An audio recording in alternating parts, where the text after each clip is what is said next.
मोर्चे को चलते हुए 299 दिन हो गए हैं। कल 300 दिन पूरा करेगा मोर्चा, लगभग 13 फरवरी से जब से चल रहा है। और जो अमर अनशन खनौरी पर चल रहा है वो लगभग 200 दिन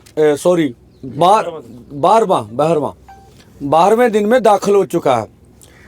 तो जो जत्था हमने कल भेजा था बीते कल, जो आज हम मरीजों से मिलने गए थे हॉस्पिटल राजपुरा, जो जख्मी हुए हमारे किसान अथवा मजदूर हैं, मैं उनके नामों की लिस्ट आपके समक्ष रखता हूं। तस्वीरें भी हम लोग जारी कर देंगे उनकी। और 16 और जख्मी तो इससे अधिक हुए हैं। जो किसानों को आदत होती थोड़ी मोटी चोट की परवाह नहीं करते। पत्रकार बंधुओं ने भी यहाँ देखा होगा वो है, तो हम जो को सीरियस था उसे बोलेंगे, ठीक है ना, कि वो चला जाए। आपको एक तस्वीर या पास में नज़र आ रही है, तो इस तरह के किसान काफ़ी है। तो 20-25 के नज़दीक ये हो सकते हैं, जिनको लगा भी कोई बात नहीं है, हम थोड़ी बहुत दवाई यहाँ से लेकर अपने आप को रिकवर कर लेंगे। और जो हमने कल कहा था कि सरकार का अभी तक हमें कोई भी वार्ता के लिए कोई संदेशा आया नहीं है। और लगभग अब जो हम गए थे हॉस्पिटल से 3 मरीजों, 4 को छोड़कर बाकी को आज छुट्टी मिल गई है, तो वो भी कवर अप हो गए हैं। तो आज जो दोनों फोरमों ने मिलकर आगे की रणनीति तय कर रखी है कि कल 12 बजे 101 किसानों मजदूरों का जत्था जिस तरह से पहले दिन पीसफुली ढंग से आगे बढ़ा है, उसी तरह से आगे बढ़ेगा। और आपने देखा कि जो हमारे ऊपर इल्ज़ाम लगाए जा रहे हैं कि इनके पास मारू हथियार है, अभी तक तो प्रेस की निगाह से कोई भी बच नहीं सकता। कोई मारू हथियार रिपोर्टिंग में नहीं आया है, ना हमारे पास है, ना हम रखेंगे। और जैसे पहले हम लोग पंजाबी में उसे जाप्ता कहते हैं, डिसिप्लिन, अनुशासन, जो पहले हमने बना के रखा, अगर उसमें कुछ थोड़ी बहुत कमी थी तो उसको कल और पूरा किया जाएगा कि कोई किसी किस्म की कमी अनुशासन में ना आए और पीसफुली ढंग से जो है वो जत्था आगे जाए। अब भारत सरकार का, मोदी सरकार का चेहरा नंगा हो गया। वो जो कुछ उन्होंने बीते कल किया, जो पूरी दुनिया भर से प्रतिक्रिया आ रही है, जो लोगों के मन में गुस्सा है पूरे देशवासियों को, भी अब तो उन्होंने ट्रैक्टर ट्रॉली वाली बात छोड़ दी। पैदल निहत्थे किसान दिल्ली की ओर जाना चाहते हैं, अब क्यों नहीं जाने दिया है, सवाल पूरा देश भाजपा से, सरकार से कर रहा है।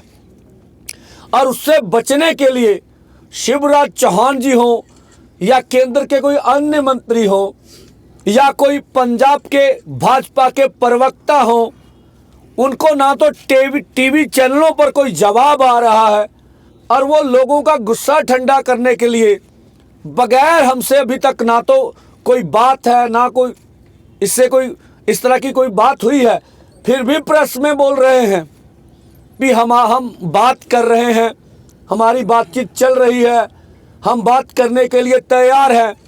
और शिवराज चौहान जी के 2 किस्म के बयान जो प्रेस से ज्ञात हुआ, आप ज़्यादा जानते होंगे। एक तो हम 50% MSP दे रहे हैं, ये बयान यही हम बोलते हैं जो एक मंत्री ने बोल दिया। MSP का कम मतलब है मिनिमम सपोर्ट प्राइस, न्यूनतम मूल्य हमें दिया जा रहा, सही मूल्य तो हमें मिल नहीं रहा। और न्यूनतम मूल्य में भी उन्होंने कहा 50% दे रहे हैं, उससे भी हमें आधा दिया जा रहा, सरकार बोल रही है। यही हमारा दावा था कि न्यूनतम मूल्य का मतलब है हमारी लागत भी पूरी, जो हम खर्चा लगा रहे हैं अपने जेब से, वो भी पूरा नहीं हो रहा। आपने मान लिया भी उससे भी हम आधा दे रहे हैं। और जिस तरह से आपके दावे हैं कि ये देश आपके नेतृत्व में, मोदी जी के नेतृत्व में विकास कर रहा है, तो ये विकास का कौन सा मापदंड है? ज़्यादातर देश में कृषि प्रधान देश है, किसान है, अगर आप किसान को न्यूनतम मूल्य से भी आधा दे रहे हैं तो फिर आपके विकास के दावे क्या हैं, सच्चे हैं कि झूठे हैं?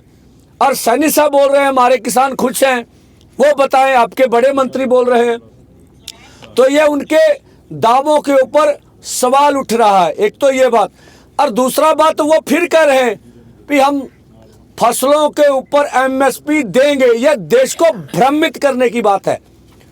एमएसपी का ऐलान कर देना यह बड़ी बात नहीं है।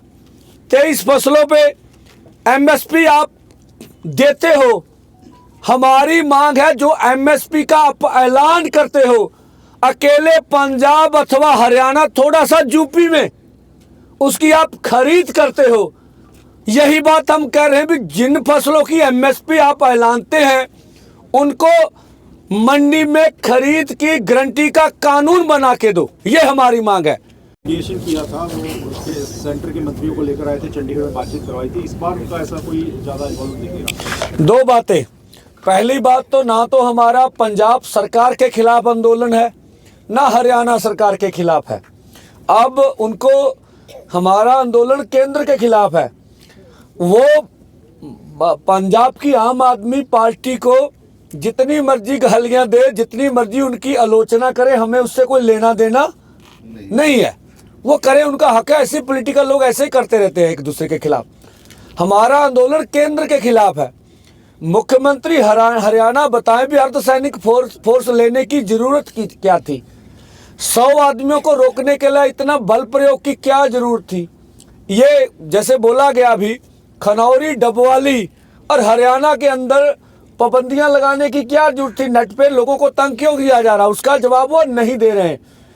उनके उपराष्ट्रपति जी कुछ और बोलते हैं, ये कुछ और बोलते हैं, उनके खेती मंत्री कुछ और बोलते हैं, सैनी साहब कुछ और बोलते हैं।